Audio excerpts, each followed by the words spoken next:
الواحد بصراحة حاسس إن هو في الفترة دي في حياته تايه، تايه أكتر من أي فترة تانية. زي المتاهة دي كده بالظبط، فاهم؟ خايف يقع، فاهم؟ خايف يقع في الحفر دي، وفي نفس الوقت خايف أصلا يعني يبقى ماشي في سكة غلط. خايف ما يبقاش قادر يعمل التوازن اللي هو عاوزه عشان يكمل في الحاجة اللي بيحبها. ف فكمل الفيديو واعرف إيه المشكلة عموما اللي انا هقولها لك. وان شاء الله في الفيديوهات الجاية بقى نشتغل مع بعض بقى على ايه، على ازاي نعدي المتاهات عموما، اي متاهة موجودة في حياتك ازاي ايه، ازاي تعديها واحدة واحدة كده. ازيكم عاملين ايه؟ انا عبد الله وهيدي. الفيديو ده هيكون ممكن يكون أشبه بفيديو تعريفي، وفي نفس الوقت فيديو فيه أكلمكوا ليه. يعني أنا عملت 3 فيديوز بس على يوتيوب، ويعتبر وقفت أو مش عارف أعمل غيرهم. ويمكن يعني هو هيكون في مشاركة المشكلة أكتر. ويمكن أنت بتمر بنفس المشكلة أو بتمر بمشكلة قريبة منها عموما، وبتحاول تعمل حاجة أنت بتحبها جنب مثلا مذاكرة أو جنب شغل أو غيره. فاسمع الفيديو للآخر، هتلاقي حد بيقول مشكلة زي مشكلتك، فهتحس إن أنت مش لوحدك يعني، فاهم؟ فده شيء ممكن نفسيا يخليك أحسن، وفي نفس الوقت ممكن تستفيد. من فترة عموما كنت عاوز أبدأ أعمل ريلز وكده أو أعمل فيديوز. بدأت الأول بحاجة زي أفلام قصيرة وكده، كنت بحاول أعمل أفلام قصيرة يعني أوصل منها فكرة. وكنت بشتغل الأول ساعتها إن أنا عاوز أتعلم إزاي أصور والبوزيشنز وكده والإضاءة والحاجات دي. واتعلمت شوية يعني حلوين. ونزلت ساعتها 2 ريلز وبتاع، وجبت فيوز بالنسبة للأعداد اللي كانت عندي كانت كويسة. يعني فيديو منهم جاب 3000 فيو ومعدي دلوقتي، وفيديو جاب 1000 فيو حاجة كده. فكان بالنسبة لي واو يعني، فاهم؟ وبعدها ساعتها وقفت، كنت لسه في تالتة، وقفت وقلت لا لا يعني لسه مش عارف قوي ايه اللي انا عاوز اعمله برضه، فمش عارف استمر، زي ما تقول الافكار خلصت، فاهم؟ وبعدها بقى عدى سنة، خلصت تالتة دي، وجيت في آخر الأجازة قررت إن أنا أعمل فيديوز تانية في المجال بقى بتاعي. أنا أصلا في صيدلة، فقلت أعمل فيديوز ريلز طبية وكده، وبدأت أنزل ريلز طبية. بدأت بقى أمنتج وأتعلم إزاي أمنتج وكده، وبدأت إن أنا أشوف أفكار وأشتغل وعاوز المعلومة اللي أقدمها ومش عارف إيه والكلام ده. وعملت بالفعل 6 7 ريلز وكده. وبالنسبة لي برضو، بالنسبة لأرقام الفولورز اللي عندي عموما، نادي التيشيرت معلش، معدول تعادل. أهم حاجة تكون مرتاح قدام الكاميرا يعني. فالارقام اللي انا جبتها في الريلز دي برضو كويسه، يعني 7000 4000 5000 3000 فيوز كويسه وارقام كويسه بالنسبه لان انا لسه ببدا، انا شايف كده يعني. ولكن بعدها حسيت ان مش ده برضو اللي انا عاوز اعمله. حسيت ان الريلز عموما شيء مرهق قوي عليا عموما. يعني انا في الاجازه حسيت ان الريلز مرهقه، ما بالك بقى في الدراسه. حسيت الريلز بتحرقني اصلا، بتستنزف افكاري، وكل يوم انا محتاج انزل، محتاج انشر، محتاج امنتج، محتاج اجيب افكار، محتاج اراجع المعلومه اللي انا بجيبها. لان انت ممكن تخلي الاي اي يساعدك، ممكن تخلي شات جي بي تي يساعدك وكل ده، ولكن في الكاتيجوري بتاعت المعلومات الطبيه والمحتوى الطبي ده عموما لازم تراجع ورا الاي اي برضه، لازم تشوف الريفرنس، لازم تشوف تتاكد كويس قوي من المعلومه اللي انت بتقدمها للناس. فقررت لا، ان هو الموضوع بيستنزفني قوي وانا عاوز اتجه اتجاه مرتاح اكتر. وكنت بدات بقى وقتها ان انا اعمل فيديوز يوتيوب. وساعتها صورت اول فيديو يوتيوب نزل على الشانل، وكنت بادئ ب 30 سبسكرايبر بس. دلوقتي وصلنا ل 322 سبسكرايبر، واتمنى قبل 2026 نوصل 1000 سبسكرايبر. فاضل وقت قليل على 2026، فانزل اعمل سبسكرايب بسرعه، تمام؟ فبدأت أعمل فيديوز على اليوتيوب. أول فيديو عملته بتاع خلاصة كل صيدلة في 10 دقايق، والفيديو دلوقتي الحمد لله داخل على 2K، وده شيء كويس جدا برضو بالنسبة لعدد السبسكرايبرز اللي عندي. وعملت بعدها فيديو تاني عن التدريب في الصيدلية، وفيديو تاني عن GPA وغيره وغيره. بعدها بقى دلوقتي لحد دلوقتي مش عارف أنزل فيديوز. لحد الفيديو اللي أنا منزله ده مكنتش عارف أنزل فيديوز. وده أصلا برضو الفيديو ده هينزل من غير مونتاج، من غير شغل عليه قوي. هو يا دوبك بس كده أنا بصور، فاتح الكاميرا وبصور. آه، فايه بقى المشكله اللي انا بمر بيها الفتره دي؟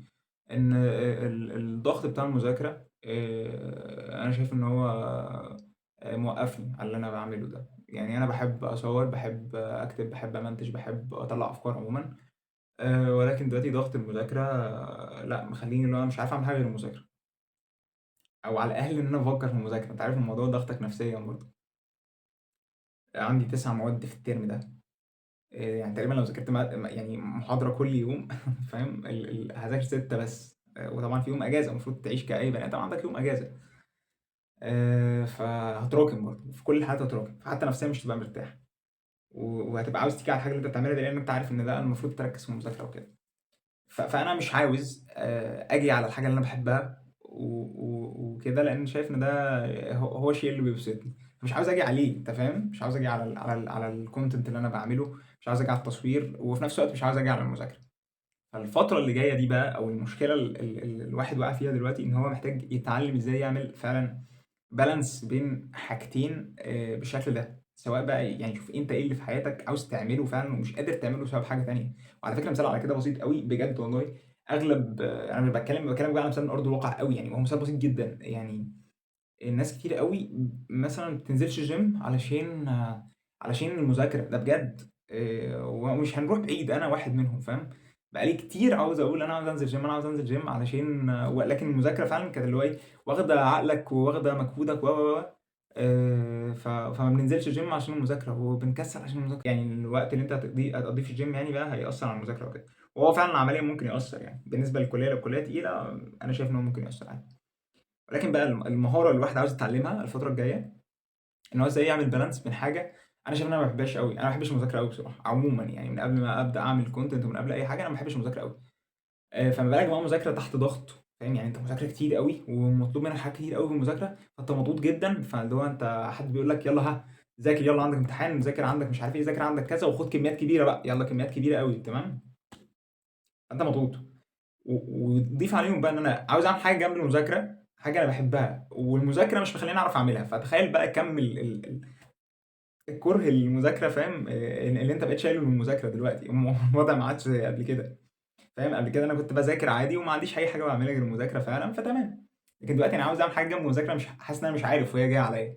فالفتره اللي جايه انا هحاول اتعلم، انا شايف دي مهاره انك توازن بين حاجتين.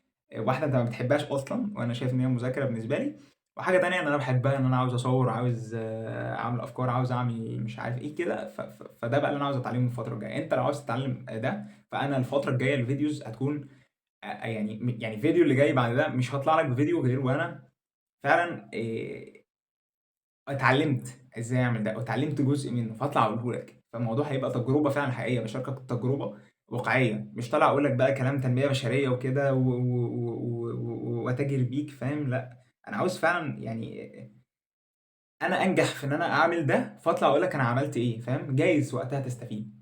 لكن انا بقى ممكن اروح دلوقتي اجيب لك كلام من الاي اي، او اجيب لك كلام عموما الناس بتقوله وخلاص، وتنفيذه على ارض الواقع انا اشوف ان هو مش منطقي. طب من قبل ما ادخل الفكره اللي انا داخل عليها دي، وان انا احاول ان انا اتعلم ده واجرب طرق انا اكيد مؤمن ان اكيد انا ما دام قررت اعمل حاجه جنب ده، انا اكيد هاجي على حاجه من الاثنين، او على الاقل همشي الاثنين بمعدل مش عالي قوي تمام. يعني اكيد هاجي على المذاكره، اكيد هاجي على المذاكره شويه فاهم. ولكن انا مش عاوز اجي عليها الا لما احاول اتعلمه ده، عشان ما اجيش عليها بشكل يخليني مثلا اللي هو اقع، فاهم؟ انا عاوز اخرج باقل الخسائر في الجهه دي تمام.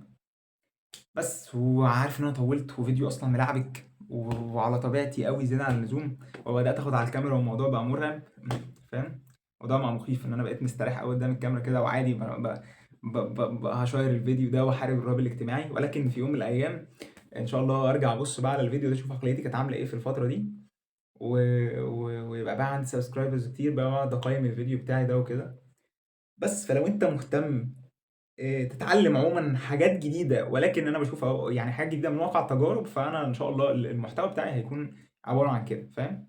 طلع أقول لك حاجة أنا فعلا عديت بيها وإزاي تتعامل معاها. والله عاجبك تمام، مش عاجبك برضو تمام يا عم، عادي يعني. مشكلة، إيه المشكلة لما نختلف سوا؟ بس انزل اعمل سبسكرايب بسرعة بقى واعمل لايك، وقبل ما نوصل 2026 عاوزين نوصل ل 1000 سبسكرايب. انا بجد يعني الموضوع بسيط يا جماعه، 1000 سبسكرايب واحنا 300 سبسكرايب، فاضل كام؟ 700. سهله سهله والله. سلامات.